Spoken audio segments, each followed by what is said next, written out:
அஸ்ஸலாமு அலைக்கும் வரஹ்மத்துல்லாஹி வபரகாதுஹு. அல்லாஹும்ம ஸல்லி அலா சய்யிதினா முஹம்மதின் வ அலா ஆலி சய்யிதினா முஹம்மதின் வபாரிக் வசல்லிம். அல்லாஹுவின் நல்லடியார்களே, சகோதர சகோதரிகளே, நம்முடைய வாழ்க்கை சோதனை நிறைந்தவைகளாகவே இருக்கும். நாம் கிட்டத்தட்ட பல வருடங்களாக பல விடயங்களை அல்லாஹ்விடத்தில் பிரார்த்தனைகளாக தொடர்ந்து கேட்டுக்கொண்டே இருப்போம். ஆனால் அவை அங்கீகரிக்கப்படாமல் இருக்கலாம். ஒரு சந்தர்ப்பத்தில் நம்முடைய மனநிலை எப்படி தோன்றும் என்று சொன்னால், நம்மை சார்ந்தவர்கள் மிகவும் பணக்காரர்களாக இருக்கின்றார்கள். அவர்களுடைய தேவைகள் அனைத்தும் உடனுக்குடன் நிறைவேற்றப்படக்கூடியவர்களாக இருக்கின்றது. நாங்களும் அவ்வாறே அல்லாஹ்வை தொழுகின்றோம், துஆ செய்கின்றோம், நல்ல அமல்களை செய்கின்றோம். ஆனால் எதுவுமே நமக்கு கிடைக்கவில்லை என்று மனதளவில் நாங்கள் பாதிக்கப்பட்டிருப்போம். அப்படியானவர்களுக்கு இந்த வீடியோ மிகவும் பயனுள்ளதாக இருக்கும்.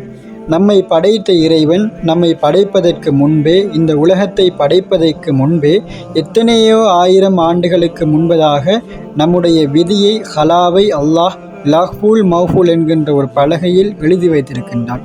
அதன் பிரகாரம்தான் நம்முடைய வாழ்க்கை இந்த உலகத்தில் சென்று கொண்டிருக்கின்றது. அல்லாஹு சுப்ஹானஹு வ தஆலா ஒருவருக்கு நலவை நாடாமல் அவருக்கு சோதனைகளை கொடுப்பதே கிடையாது. நாங்கள் ஒரு பிரார்த்தனையை கேட்டுக்கொண்டிருப்போம், அவை நிறைவேறாமல் இருக்கும்.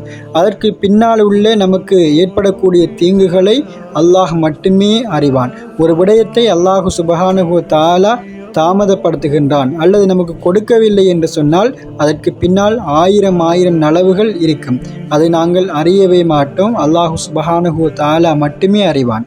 எனவே நம்முடைய பிரார்த்தனைகளில் நாங்கள் ஒருபோதும் துவண்டுவிடக்கூடாது. அல்லாஹ்விடத்தில் தொடர்ந்து முயற்சித்து பிரார்த்தனை செய்து கொண்டே இருங்கள். ஒரு சில விடயங்கள் அல்லாஹு சுப்ஹானஹு வ தஆலா நம்மை நாளைய சொர்க்கத்தில் நம்மை நிரந்தரமாக அமரச் செய்ய வேண்டும் என்று அல்லாஹ் நம்மை முடிவு செய்து வைத்திருப்பான். ஆனால் நாங்கள் தொழாமல் இருப்போம், நன்மைகள் செய்யாமல் இருப்போம்.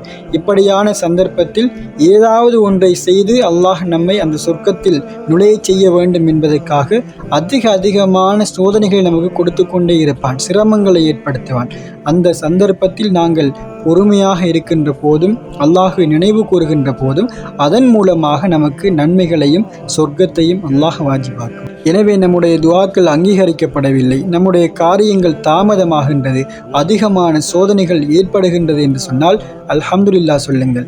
அல்லாஹ் நமக்கு வரக்கூடிய கஷ்டமான நிலைகள், நாங்கள் அறியாத நமக்கு ஏற்படக்கூடிய தீங்குகளை அல்லாஹ் நம்மிடத்திலிருந்து தூரமாக்குகின்றான், பாதுகாக்கின்றான் என்று நாங்கள் நினைத்து கொள்வோம். அல்லாஹு சுப்ஹானஹு வ தஆலா யாவற்றையும் மிகைத்தவனாகவும் யாவற்றையும் அறிந்தவனாகவும் இருக்கின்றான். எனவே நம்முடைய நம்பிக்கையில் ஒருபோதும் துவண்டுவிடக்கூடாது. அல்லாஹுவை இன்னும் அதிகமாக நேசியுங்கள். அல்லாஹு சுப்ஹானஹு வ தஆலாவை இன்னும் அதிகமாக நினைவு கூறுங்கள். அல்லாஹு சுப்ஹானஹு வ தஆலா இம்மையில் மட்டுமல்ல மறுமையிலும் நம்மை நேசிக்கக்கூடியவனாக இருக்க வேண்டும். எனவே அல்லாஹுவை அதிகமாக நாங்கள் நினைவு கூறுவோம். அல்லாஹ் நம்மை நேசிப்பான். இன்ஷா அல்லாஹ் எப்பொழுதும் பொறுமையை கையாளுங்கள். பொறுமையாக நம்முடைய பிரார்த்தனைகளையும் திக்ருகளையும் அல்லாஹ்விடத்தில் கேளுங்கள். அல்லாஹ் சுப்ஹானஹு வ தஆலா நமக்கு நலவாக இருந்தால் அவற்றை தரட்டும், நமக்கு தீங்கு விளைவிக்கக்கூடிய ஒரு விடயமாக இருந்தால் அவற்றை தூரமாக்கட்டும். ஜஸாக்கல்லாஹு ஹைர். அஸ்ஸலாமு அலைக்கும் வரஹ்மத்துல்லாஹி வபரகாத்துஹு.